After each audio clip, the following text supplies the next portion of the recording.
성도님 여러분들 그동안 안녕하셨습니까? 혹시 집안에 확진자는 안 계신지 모르겠습니다. 걸려서 확진자가 아니고 집에만 계셔가지고 웃자고 하는 얘기입니다. 여기선 다 각각 자리에서 한번 웃어주시기 바랍니다. 혹시 여러분들 최근에 신문이나 기사를 통해서 동학개미라는 말을 들어보셨습니까? 못 들어보셨습니까? 저는 들어봤는데요.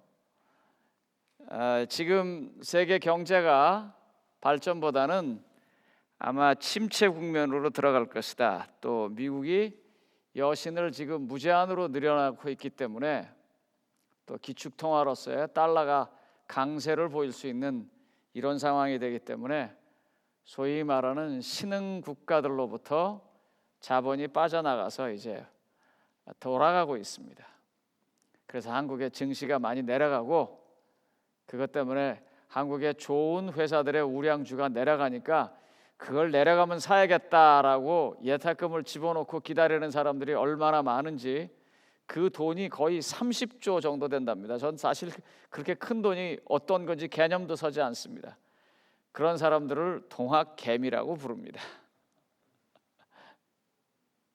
제가 말씀드리고자 하는 건 사람들 중에 어떤 사람들은 지금 이 코로나 바이러스가 이 세상을 흔들어대지만 이건 언젠가 끝날 거라고 생각하고 끝나고 난 그 뒤를 생각하면서 사는 사람이 있다고 하는 것입니다. 우리 크리스찬들은요 분명히 그렇게 살아야 돼요. 지금 이 상황도 볼 뿐만 아니라 이거가 끝나고 난 다음도 보고 그 다음에 내 삶이 다 끝나고 난 그 다음도 보고 그런 것이 우리 크리스찬의 삶이라고 생각합니다. 그래서 제가 오늘 제목을 하늘 보는 삶을 실천하며라고 잡아봤습니다. 성경 말씀을 좀 보도록 하겠습니다.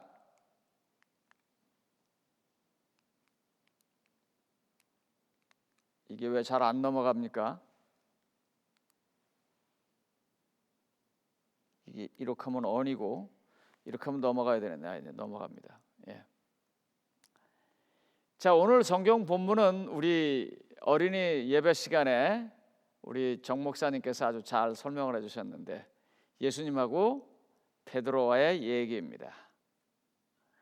근데 이 장면을 읽어보면은요 한번 상상을 해보세요. 예수님은 그 당시에 나이가 30이 조금 넘었습니다. 그리고 베드로는 아무리 계산을 해도 40 이하는 아닙니다. 결혼도 했고 장모님도 계시고. 근데 이 내용이 꼭 어때 보면은요 담임 선생님이 잘못한 학생을 불러다가 잘못을 다 지적하고 난 다음에 용서해주고 그 다음에 너 훌륭한 사람 되라. 그리고 네가 훌륭한 사람 되기 위해서는 이런 어려움을 겪고 가야 돼. 어쩌면 네가 밥을 못 먹을지도 모르고 어쩌면 네가 힘든 걸 들어야 할지도 모르고 막 그렇게 얘기하니까요 그 꼬맹이가 이렇게 듣고 있다가 쟤는요 그러는 것 같아요. 나이 많은 베드로가 나이 어린 예수님한테 그 베드로라는 사람의 어떤 그 멘탈 그런 게 보이는 대목입니다. 이에 베드로가 그를 보고 이 예수님의 사랑하는 제자 요한이죠. 그를 보고 예수께 여쭤오되 주님 쟤는 어떻게 되나요? 그런 내용입니다. 우리 좀 한번 보도록 합시다. 여러분들 그 예배가 끝나고 난 다음에 이 부분에 대해서 좀 소그룹으로 의논하시면 좀 좋겠습니다. 여기까지 오기까지 몇 개의 일이 있었습니다. 아시는 것처럼 베드로가 예수님을 부인하고 도망갔고 예수님은 사흘 만에 부활을 하셨고 그리고 그 만난 사람에게 이렇게 말합니다. 여인들에게 가서 그의 제자들과 특별히 누구요? 여기 큰 글씨로 써놓은 거요. 베드로에게 이르되 내가 먼저 갈릴리로 가니까 와라. 예수님께서 그렇게 말씀하셨어요. 그래서 베드로가 간 겁니다. 그런데 제가 볼 때는 그 갈릴리가 그 이렇게 조그만 데가 아닙니다. 꽤 큰 호수예요. 그래서 예수님하고 베드로하고 갈릴리에서도 만나는 일에 조금 시간이 걸린 것 같아요. 요즘 사람들 가만히 앉아서 이 시간 나면 뭐 하는 줄 아세요? 뭐 하세요, 여러분? 뭐 하십니까? 핸드폰 봐요. 카톡 온 거 없나? 문자 온 거 없나? 뭐 아니면 거기서 뭐 네이버나 구글에 찾아서 뭐 봐요. 베드로 당시에 시간 났을 때 베드로와 제자들이 갈릴리 호숫가에서 뭐 했을까요? 한번 대답해 보세요. 뭐 했을까요? 고기 잡았어요. 그거 했던 사람들이니까요. 그 예수님 만나기 전에 고기를 잡았어요. 고기를 잡았는데 잡았어요? 못 잡았어요? 한 마리도 못 잡았어요. 솔직히 말하면요, 잡고 싶은 생각도 없었을 거예요. 그냥 하는 거예요. 시간 남아갖고 이렇게 보면서 뭐 이것도 뒤져보고 광고도 뒤져보고 이메일 온 것도 있나 보고 뭐 내가 보고 싶은 것도 좀 찾아보고 이번에 연속극 어떻게 됐나도 보고 그냥 뭐 그런 것처럼 그냥 아마 정신없이 그물을 넣었다 뺐다 넣었다 뺐다 그러다 보니까 밤새도록 있었는데 한 마리도 잡지 못했어요. 한 번 더 보여주시는 거예요. 계시록 21장 6절로 7절에 베드로 꼭 오라 그래 그렇게 말씀하셔서 온 베드로에게 한 번 더 얘기하는 거예요. 뭐라고 얘기해요? 잡았냐? 못 잡았습니다. 그러면 다시 한 번만 던져봐. 그리고 던지고 엄청나게 잡혔습니다. 그때 요한이 예수를 알아보면서 주시다 그래요. 베드로가 그냥 배가 육지에 다 닿지도 않는데 첨벙첨벙 빠져가면서 예수님 앞에 왔습니다. 이렇게 하고 난 다음에 한 얘기입니다. 이런 과정을 통해서 지금 이야기하는 거예요. 한번 좀 생각해 보세요.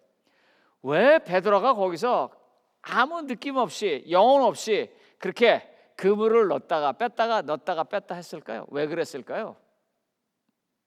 죽음이라는 문제에 대한 해석이 달랐기 때문입니다.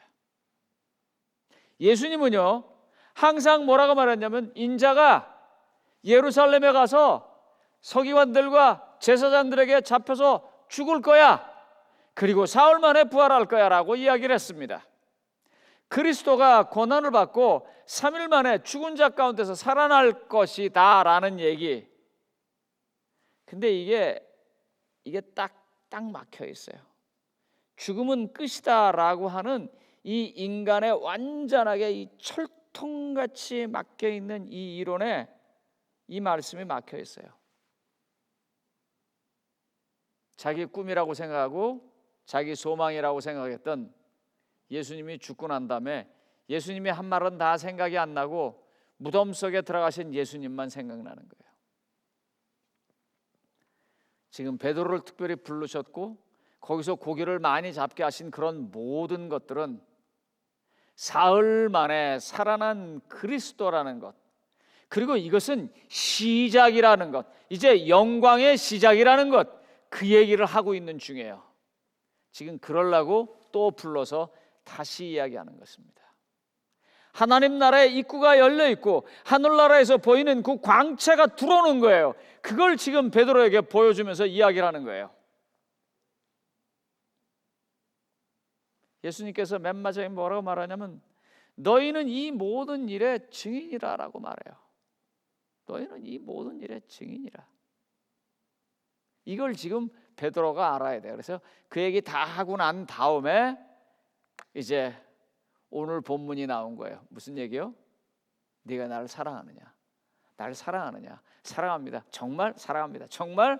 그러고 난 다음에 이제 그 얘기를 다 듣고 난 다음에 내가 진실로 내게 이르노니 너는 젊어서는 네 맘대로 살았지만 나이 들어서는 그렇게 안 될 거고 남들이 네 팔을 벌릴 거고 남들이 띠띠올 거고 너 그렇게 해서 죽을 거야. 여러분 한번 여기서 이 대목으로 한번 들어가 보세요. 도대체 왜 대화가 이렇게 잘 끝나고 난 다음에 이 얘기를 해야 하나요? 사랑하는 사람이 있어요. 그 사랑하는 사람한테 자기의 꿈을 얘기해요. 난 이렇게 살 거야. 너하고 나하고 이렇게 살아보자. 우리 이렇게 해서 부부가 돼서 잘 살아보자. 그렇게 말해놓고 이제 드디어 그 프로포즈를 받았어요. 그래서 같이 살려고 딱 했더니 뭐라고 말하냐면, 그래서 말인데 이제서부터 나는 집도 살지 못할 것 같고 직업도 제대로 없을 것 같고 어쩌면 밥은 하루에 한 끼밖에 못 먹을지도 모르고 그러다 굶어 죽을지도 몰라, 이런다면 어떠겠어요? 이게 뭐지 할 거예요. 꼭 그런 식의 얘기 같아요. 그런데 같다는 말이 아닙니다. Looks like. 그런 것처럼 보인다고요. 그런데요, 요 다음 절 한번 봅시다. 이 말씀을 하시면 베드로가 어떻게 해요? 어떠한 죽음으로 하나님께 영광을 돌릴 것을. 이 말을 좀 마음에 좀 담으세요. 어떠한 죽음으로 하나님께 영광을 돌릴 것을. 예수님이 어떻게 했어요? 예수님이 자기의 죽음으로 하나님께 영광을 돌렸어요. 그렇죠? 예수님이요, 보리떡 5개로 5,000명 먹일 때 좋았습니다. 문둥병자 고칠 때 좋았습니다. 죽은 사람을 살릴 때 좋았어요. 그렇지만 예수님의 가장 좋았던 순간은 온 인류를 위해서 하나님의 사랑을 보여주는 십자가상에서 자기 자신을 죽게 하는 일이었었어요. 그래서 예수님의 그 십자가상의 죽음이 하나님께는 제일 큰 영광이었었어요. 똑같은 얘기를 지금 베드로에게 하는 게, 내가 나를 사랑하느냐? 내 양을 먹이라. 내가 나를 사랑하느냐? 내 양을 먹이라 하면서 너와 나가 동지이다. 너와 내가 소울 파트너십을 가진 사람이다. 너와 내가 하나다라고 말씀하시는 그 예수님이요, 하나기 때문에 자기가 하나님께 영광 돌렸던 그 위대한 특권, 그 좋은 것을 지금 베드로에게 나눠주는 말을 한 거예요. 너도 죽음으로 하나님께 영광을 돌릴 거다. 성도님 여러분, 코로나 바이러스 때문에 집에도 잘 못 나가시고 집 밖에도, 아이들도 손자 데리고 오는데 할머니 할아버지 옮을까 봐 못 데리고 온다고 그러고, 이런 모든 것들의 밑바닥에 뭐가 있다고 생각하세요? 죽음이 있어요. 그거 걸리면 나이 든 사람들은 퍼센트가 치사율이 높다는데, 요즘은 젊은 사람도 죽는다는데, 그 죽음이 있어요. 동학개미처럼 말해요. 이게 끝나고 난 다음에 자기의 부의 축적을 위해서 다음 세계를 바라보는 그 사람들처럼 이 소위 죽음이라고 하는 것이 다가왔을 때 죽음 너머를 바라보는 예수 그리스도를 배우고 이것으로 영광 돌릴 생각을 한번 좀 해봤으면 좋겠습니다. 베드로가 이 말을 알아들었는가? 잘 모르겠어요. 어떻게 보면 알아들은 것 같고 어떻게 보면 못 알아들은 것 같고. 그래서 우선 이 말의 의미부터 분명하게 정해놓고 나갑시다. 예수님은요, 너 이렇게 죽을 거야 라고 말한 그 뜻은 네가 나하고 하나가 될 거야 라는 말입니다. 굉장히 좋은 말입니다. 그러니까 내가 너를 믿고 너도 나를 믿고 너고 나는 한 팀이고 한 배에 탔다라는 말입니다. 이 말은요,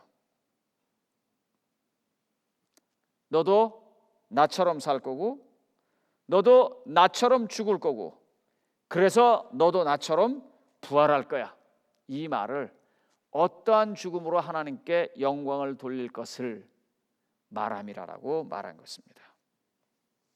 다시 말하면 베드로는 예수님의 눈에 보기에 자기 편인 것입니다. 성도님 여러분, 안 죽을 수 있는 사람 손 한번 들어보십시오.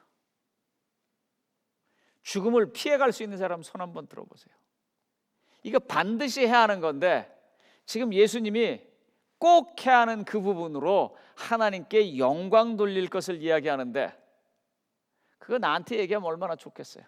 어차피 죽을 건데, 피해갈 수 없는 죽음인데 이 죽음으로 하나님께 영광을 돌린다면 얼마나 좋을까요? 제가 오늘 선물 하나 받았습니다. 이게 뭐냐면 이렇게 해서 싹 누르면 여기 날라오는 겁니다. 이렇게. 그래서 이 세정제예요. 우리가 이제 우리 이 박사님이 제안을 하셨고 또 여성부에서 그 제안을 좋게 받아들여서 준비해서 지금 우리가 이 세정제를 만듭니다. 가능하면 한 1000개쯤 지금 만들려고 그래요. 그래가지고 우리 식구 주고 또 그래가지고 나 쓰고 그래가지고 우리 교인 주고 참 좋죠. 나중에 돌멩이 날라올 거예요. 우리한테 그러면요. 저것들이 다 사갖고 지네만 사서 발랐다고. 제가 바라기는요. 그거 만들어가지고요. 정말 내가 찾아가지 아니하면 아무도 그거 줄 수 없는 사람, 아니면 내가 그동안 저분에게 하늘나라 같이 가게 하기 위해서 기도했던 사람에게 찾아 들고 좀 가주세요. 내가 문제가 되면 다른 방법으로라도 조그만 편지 하나 써서 내 마음이야, 너도 무사했으면 좋겠어, 너도 이번에 잘 지나갔으면 좋겠어, 그래서 우리가 같이 하늘나라 갔으면 좋겠어 하고 그렇게 쓰여질 때 예수님은 우리 보고서는요, 너구나 하고 한 팀이다 그럴 거예요. 마스크요, 트럼프 대통령이 드디어 마스크 쓰라 그랬어요. 그분이 왔다 갔다 해서 많이 좀 애먹었는데 아마 이제서부터 마스크 더 사기 힘들 겁니다. 그런데 제가 들어보니까 그 소위 전문 마스크는 병자나 아니면 병자를 상대하는 전문 의료진들만 필요하고 우리는 그냥 이런 거 써도 된다 그래요. 그리고 이거는 얼마든지 만들 수 있어요. 지금서부터 집에 계시면서 집에 있는 여러 가지 천들, 삶아도 괜찮은 그런 천들을 가지고 그 좋은 솜씨로 전 마스크들 좀 많이 만들었으면 좋겠어요. 내 식구 주려고 할 뿐만 아니라 혹시라도 마스크를 구하지 못하는 사람들, 그런 사람들에게 내가 좀 도움이 되었으면, 내게 다가오는 이 죽음의 순간을 그리스도와 함께하는 영광의 순간으로 바꿀 수 있다면 예수님께서 명령하신 명령을 제대로 이해하는 것입니다. 혹시 아마 여러분들은 그때 이런 고민을 하실지 모르겠어요. 그 혹시 내가 그거 하다가 잘못돼가지고 내가 걸려서 뭐 나 죽는 거는 내가 예수님 믿어서 괜찮은데 혹시라도 내 식구들은 내가 보살펴야 되는데 어떻게 되죠? 그런 걱정하시는 분 있으면 오늘 본문을 좀 다시 봐주시기 바랍니다. 그를 내가 다시 오시는 날까지, 오는 날까지 살려둔다 할지라도, 이 말은 무슨 말이에요? 사실 이 말은요 두 가지로 해석할 수 있어요. 베드로가 죄는 어떻게 돼요라고 하는 말은 주님 왜 나만 당해요 라는 말도 되지만 저는 베드로가 그런 사람이 아니기를 바랍니다. 그거보다는 오히려 주님, 요한은 나보다 어린데요, 요한은 저거 철부지인데요, 그래도 내가 옆에서 지켜줘야 되는데 나 없이 어떻게 될까요? 사실 성경은 그런 뜻이라고 보긴 좀 어려워요. 그렇지만 제가 아주 따뜻하고 부드럽게 해석을 하는 겁니다. 그런 입장이라고 본다면 그건 아마 대개 우리 마음일 거예요. 주님, 아직 너한테 자식들이 저희들한테 있는데요, 주님, 아직 제가 돌봐야 할 아이들이 있는데요, 제가 봉양해야 할 부모님이 계신데요, 제가 지금 주께서 말하는 이 명령을 지금 들어야 하는 순간 그분들이 걱정되는데요, 주님은 이렇게 말씀하실 거예요. 네가 왜 걱정하냐? 그를 내가 살려둔다고 할지라도 하는 말은 뭐냐면 네가 그 사람 사랑하는 것보다 내가 더 사랑하고 네가 그 사람 걱정하는 것보다 내 준비가 더 철저하다고 말하는 것입니다. 그러므로 성도님 여러분, 저는 이 교회가 지금서부터 이런 생각을 좀 했으면 좋겠어요. 각 소그룹이나 각 부서들이 이런 생각을 했으면 좋겠어요. 지금 모든 사람들이 다 움츠려 들어 있고 모든 사람들이 다 자기를 위해서 이러고 있을 때 이때야말로 예수 그리스도의 십자가가 아주 확실하게 보여줄 수 있는 때입니다. 누가복음 16장 18절에 보면 이런 말씀을 했어요. 주인이 이 옳지 않은 청지기가 일을 지혜 있게 하였으므로 칭찬하였으니, 이 양반이 어떻게 했어요? 지금 이 옳지 않은 청지기가 주인 거 갖고 막 썼거든요. 그냥 이거 용서해줘라, 저것 깎아줘라 다 들어줬거든요. 그러면서 뭐라고 말하면 이 세대 아들들이 자기 시대에 있어서는 빛의 아들들보다 더 지혜롭다 그랬어요. 제가 이 동학개미라고 그러면서 막 예탁금을 갖다 들이 집어넣고, 우리가 2008년에 리만 브로더스 사태 때 그때 아주 당한 거 이번엔 당하지 말자고 막 그러는 거 보면서, 야, 세상 사람들은 다 이렇게 정신 차리고 살아가는데 그리스도인들은 어떻게 될까?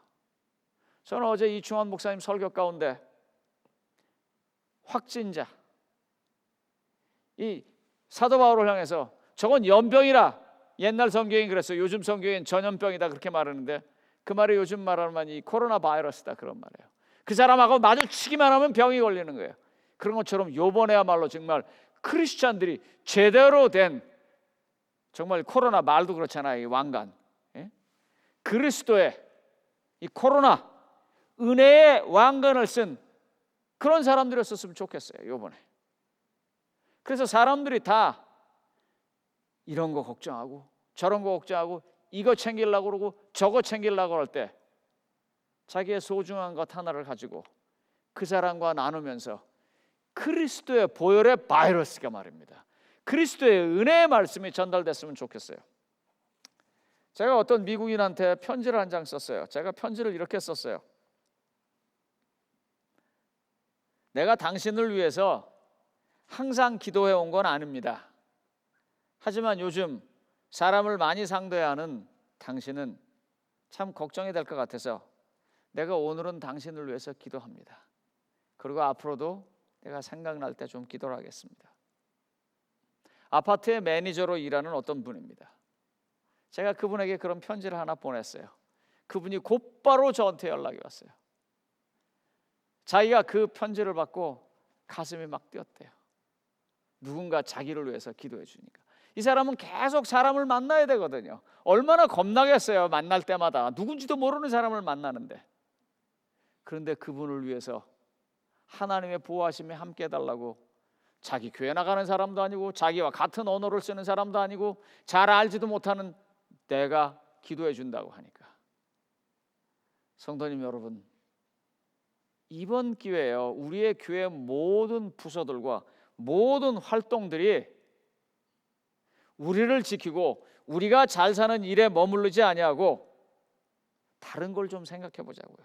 한번 좀 보겠습니다. 마태복음 24장 6절에 보면 이 난리의 소문이 날 때, 다시 말하면 전염병이고 뭐가 막 이런 소문이 날 때 성경 말씀은 제일 첫 번째로 뭐라고 말하냐면 두려워하지 말라 그랬어요.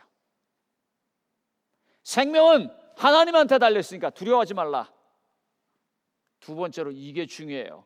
두려워하지 말라보다 요 다음 게 중요해요. 이거는 다 적어두세요. 이런 일이 되기를 시작하거든 일어나 어떻게 하라고요? 머리를 들라 그랬어요. 이 머리를 들라라는 말은요, 시선을 말하는 거고요. 시선을 말하는 거는요, 그 사람의 생각을 말하는 거예요. 그 사람의 생각은 뭐냐면 그 사람의 삶의 방향을 말하는 것입니다. 하늘에다가 머리를 두라 그랬어요. 하늘에다 머리 두는 게 뭘까요? 저는 이 세정제 만들어서 우리가 쓰지 아니하고 우리뿐만 아니라 다른 사람에게 나눠줘야 한다라고 하는 게 하늘을 향해서 머리를 든 것이라고 생각합니다.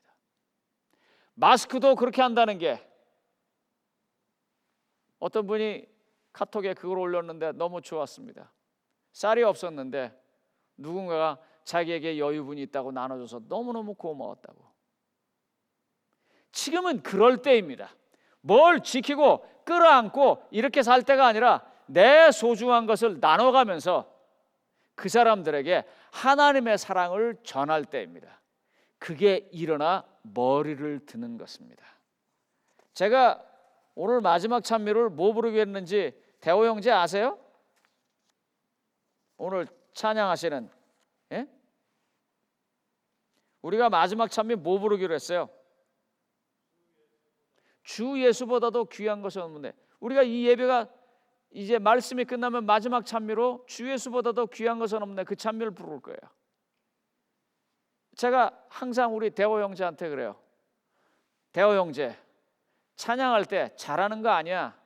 찬양할 때 노래 잘하는 거 아니야. 찬양은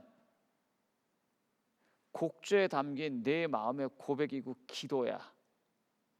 여러분, 찬미 부를 때요, 주 예수보다도 귀한 것은 없네라고 진심으로 믿는다면 그분이 하시는 말씀을 들으시기 바랍니다.